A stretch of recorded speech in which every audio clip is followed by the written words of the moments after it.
ছোঁয়া যাবে না, বলা যাবে না কোনো কথা। হৃদয় দিয়ে চাইছে সালা আজব ভালোবাসা। কেউ কথা রাখে না। 30 বছর কাটলো, কেউ কথা রাখে না।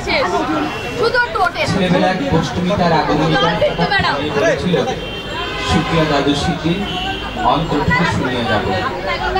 তারপর কত অবশ্য অমৃত চলে গেল, সেই গোষ্ঠী আর এলো না। মামা বাড়ির মাঝি নাদের আলী বলেছিল, বড় হওয়া দাদা ঠাকুর, তোমাকে আমি 3 প্রহরের বিল দেখাতে নিয়ে যাব, যেখানে পদ্ম ফুলের উপর সাপ আর ভ্রমর খেলা করে। আমি আর কত বড় হব নাদের আলী, যেদিন আমার মাথার ছাদ হয়ে আকাশ স্পর্শ করবে সেই দিন। বুকের ভিতর সুগন্ধি রোমান্টিক করুণা বলেছিল, যেদিন আমার সত্যিকারে ভালোবাসবে সেদিন তোমার বুকে এমনি আদরের গন্ধ হবে।